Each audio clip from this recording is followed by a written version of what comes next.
Good evening! Magandang gabi. 6:30 na po ng gabi. Nandito tayo sa kwarto. Dahil gabi na, magluluto na naman po tayo ng ulam. Ito po iluluto natin. Tortang puso ng saging. Ito po galing kay Tatay Jaime. Binigay po kay Pure Health. Ngayon lang natin iluluto. Hindi po ganito ang itsura nito. Bumuka na lang dahil ilang araw na to nandito. So ngayon, gagawin natin siyang torta.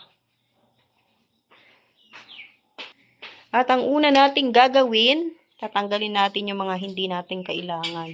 Yung malambot lang po yung kukunin natin. Ayan na po, sisimulan na po natin. Tatanggalin po natin yung mga matitigas.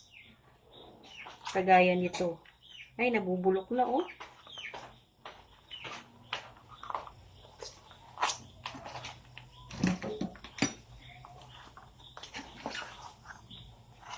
Makunat na siya. Hanggang saan kaya aabot?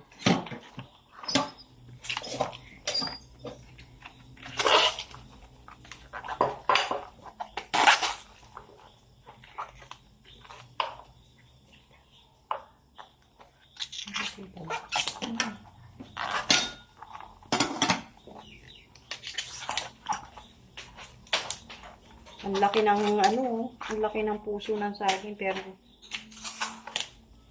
maliit na ngayon. Tinanggal na natin yung mga hindi kailangan. Yung mga malalambot lang. So, ayan na po. Tatanggalin natin to. Uy, tigas. Parang matigas pa siya eh.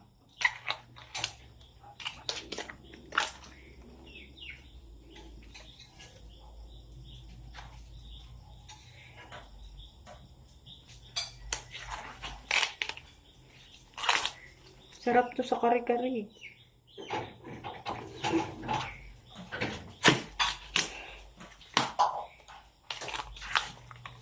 Nakunat na.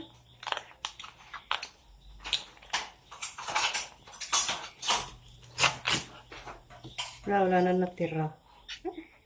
Wala na siyang natira.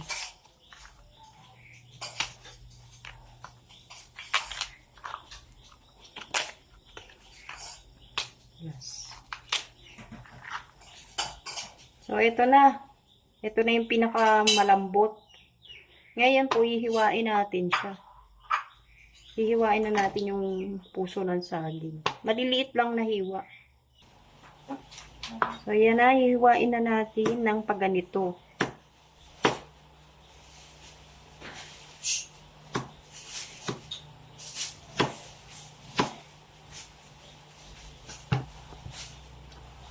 Pipinuhin natin.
Madali ko na siyang nangingitim. Ayan, nangingitim agad. Oops.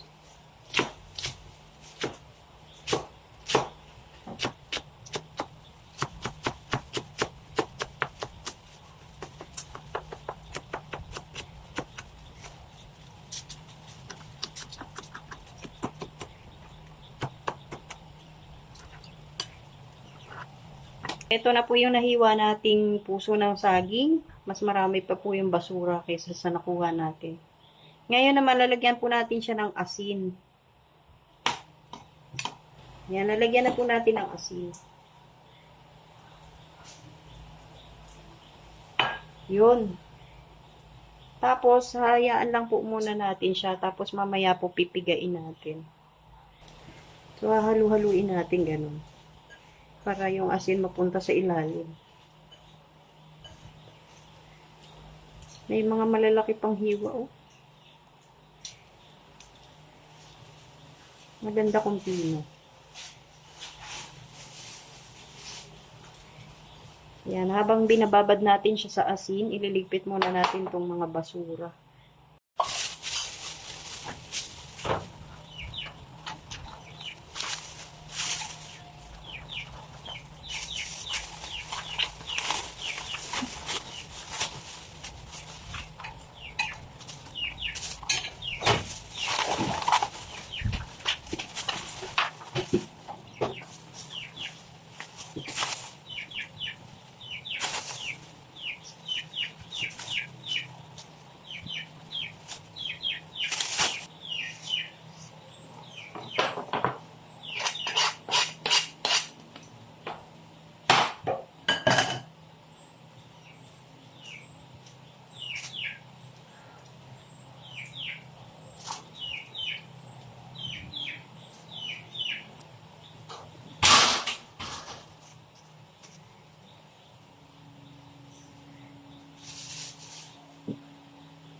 Ngayon naman po, pipigaan na po natin tong puso ng saging.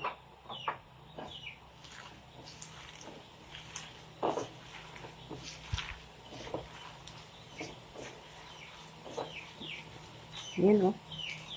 Nagtutubig na siya, oh.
Yun, oh.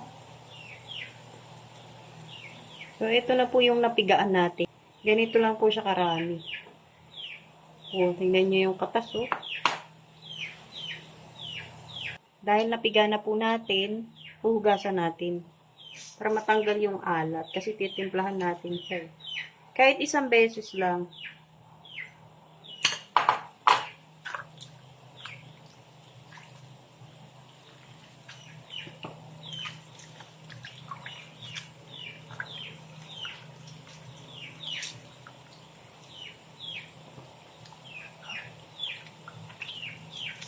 Ano kaya lasa nito?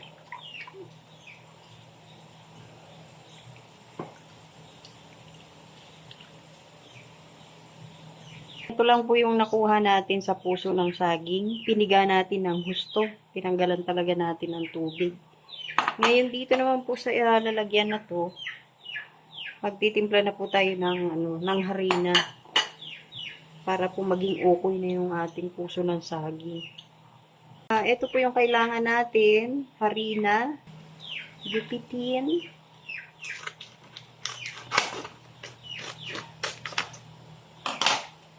Buksan. Start na natin. Bukan muna natin yung isa. Dalawa. Dalawang kutsara. Dagdagan natin ng konti. Tansyahan lang to eh. Tapos, lagyan natin ng tubig. Unti-unti lang.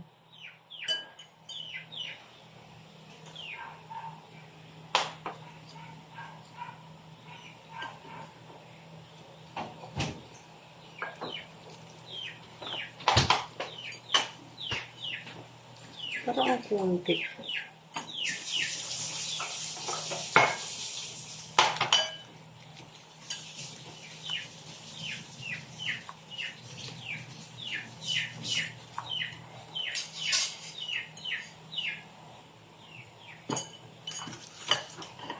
Tapos, ganito na yung naging texture niya. Lalagyan natin ng isang itlog.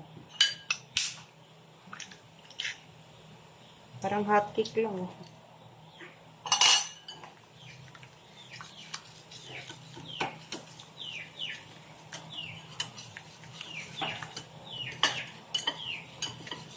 Uy, ayun na oh.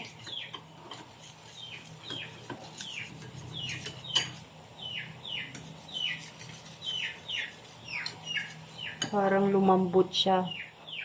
Dadagdagan natin ulit ng harina.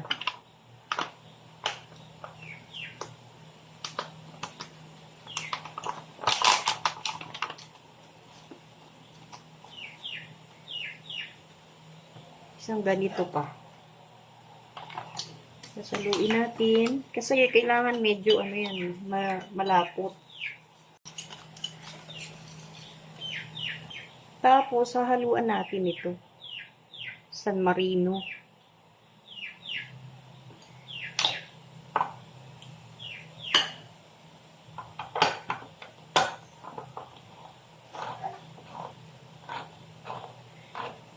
Try natin. Yan na. Lagay natin. Ano kaya magiging lasa nito? Uy, ang sarap oh. Wala pa man, masarap na. Hindi pa man tapos, masarap na, diba? Tapos, lagyan natin ng konting asin. Konti lang po kasi yung puso ng saging, meron na pong asin yun. Ayan. Tapos, paminta.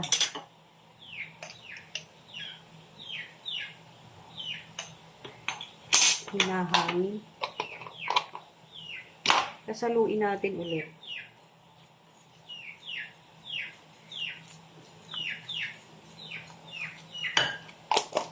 Para bumango, lalagyan natin ng bawang at sibuyas.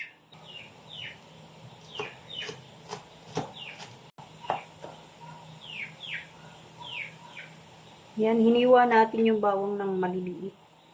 Lagay na natin dyan. Yan, sibuyas naman.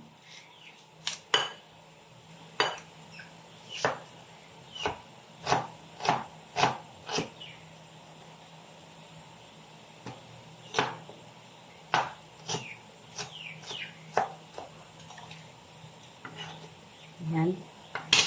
Tapos haluin natin. Sarap. Ang bango. Tapos ngayon, titikman natin kung ano ng lasa.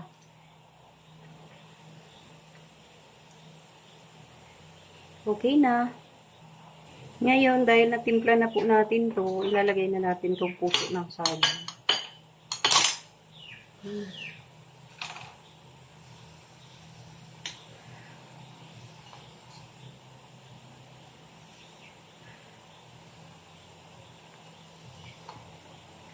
Uy.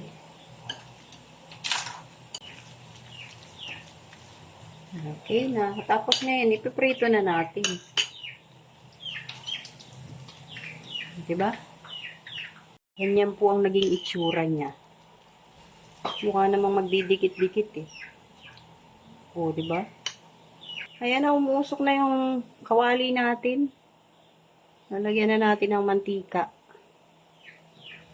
Tapos papahinaan natin kasi sobrang lakas. So, ito na po, ilalagay na natin. Sa mahinang apoy lang po, no?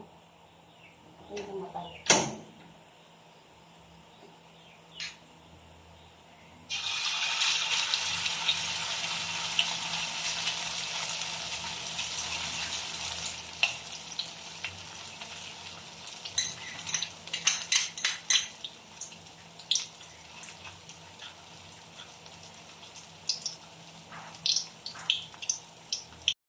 Ayan po, babaliktarin na natin. Ayan. Ayan na, oh. Ang bango. O, eto na po. Nakaisa pa lang tayo. Ito na yung pangalawa.